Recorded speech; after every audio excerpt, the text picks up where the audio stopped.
Olá, meus amiguinhos, pois é hora de fazermos um day after da eliminação do Inter na Copa Libertadores da América, né? No post anterior, gravado inclusive lá na cabine da Bandeirantes, evidentemente tomado ainda pelo choque que foi tudo o que aconteceu, sempre ficamos focados nas circunstâncias do jogo e de essa história recente do Internacional que, na minha opinião, está machucando o seu torcedor.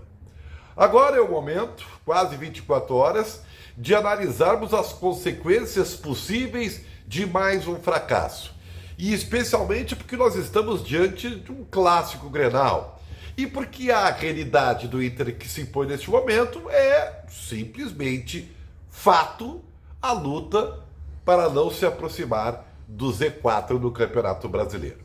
Pois então, eu quero dizer para vocês que, evidentemente, se tu analisar apenas a questão da composição do grupo, a questão de qualidade do time do Internacional, evidentemente que você vai dizer, não há preocupação, né? Ainda há 13 rodadas no Campeonato Brasileiro e o Internacional tem amplas condições de não só se afastar, mas lutar ou por uma vaga na Sul-Americana, né? Se tiver um desempenho diferente do que vem acontecendo, aliás, bem diferente, quem sabe, né? Se o Fortaleza ganhar a Sul-Americana, um brasileiro ganhar a Copa Libertadores, daqui a pouco vai ampliando o número de vagas da pré-Libertadores, enfim. Se você olhar o copo meio cheio, pode até pensar assim. Mas também temos que olhar o copo meio vazio. E aí é que vem a grande preocupação e é o real motivo dessa postagem, que é o aspecto emocional do time do Inter. Eu sei que do torcedor eu nem preciso dizer, né? Porque o torcedor está arrasado. Mas os jogadores do Inter são profissionais, a maioria maduros, especialmente do time titular. E o Internacional tem que, de uma certa forma, se remobilizar e tentar, inclusive, usar o Grenal como uma alavanca para essa remobilização. Por quê? Porque é muito perigoso um time com o caráter de fracassos que teve nessa temporada, especialmente a forma até um pouco cruel de como foi eliminado pelo Fluminense dentro de casa, o perigo de uma depressão, entre aspas, né, é muito grande. E se os jogadores não conseguirem se recuperar mentalmente, psicologicamente, a questão da confiança, né, dentro de campo, aí a situação começa realmente a preocupar. Se não, vejamos. Olha, tirando o Grenal, que é um jogo diferente, todo mundo sabe, não precisa nem dizer, a tabela do Internacional nos próximos jogos, ela é, digamos assim, olhando, né, de forma positiva, muito boa. Porque o Internacional vai pegar basicamente times que estão na parte de baixo da tabela, né? América Mineiro, Curitiba, Vasco da Gama, Santos. Aí você vai dizer, bom, tá tudo bem, né? E aliás, a maioria até dentro do Beira-Rio. Pega em casa, né? Faz os pontos necessários e dá uma respirada, né? Beleza. Mas aí é que está o problema.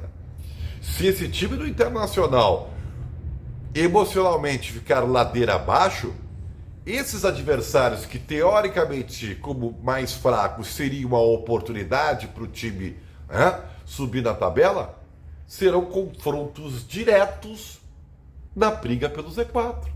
Sim, porque todos esses times estão jogando de forma desesperada para sair da parte de baixo da tabela do Campeonato Brasileiro. Então observem bem, acaba se tornando também uma espécie de 8 ou 80. Aí você vai dizer, mas Ribeiro, será que a parte emocional assim é tão decisiva? Meus amigos, clube grande, você já ouviu essa expressão, né? Clube grande é um trem pesado. E o trem pesado, quando sai do trilho, para você botar ele de volta, é muito difícil. E essa normalmente é a grande razão pelo fato dos clubes grandes caírem. Porque, tecnicamente, você vai até pensar um ou outro clube grande que, esse time aí tinha que cair mesmo. No mais, foi um atropelo, né? Foi uma bola de neve, crises atrás de crises, que fez com que o ambiente explodisse e o clube grande acabasse se afundando e sem recuperação. Então, vamos lá. O Inter tem o Grenal, que do lado do Grêmio, e esse é o motivo de uma outra postagem que faremos, que quer aproveitar, evidentemente, o momento ruim do Inter, são 90 e tantos minutos muito importantes. O Internacional pode utilizar como uma alavanca para se recuperar. Mas se não for, o Grenal também é muito forte, capaz de afundar ainda mais. No Rock Bola, um disco muito especial, tá? Dire Straits, Brothers in Arms. Esse disco aqui de 1985, ele é significativo porque ele na verdade foi uma revolução na indústria fonográfica, né? Porque ainda estávamos na época do vinil, né? Mas ele foi o primeiro a ser totalmente masterizado, gravado, mixado digitalmente, já apontando para a época que viria logo na sequência, a época do CD, né? Então veja, e aliás é um disco de uma qualidade sonora maravilhosa, né? E é um disco muito bom, né? Com canções como So Far Away, Money for Nothing, Walk of Life, Why Worry, né? Brothers in Arms, que também é uma música muito famosa desse álbum aqui, que é um dos mais bem vendidos da carreira do Mark Knopfler e o seu Dire Straits, tá certo?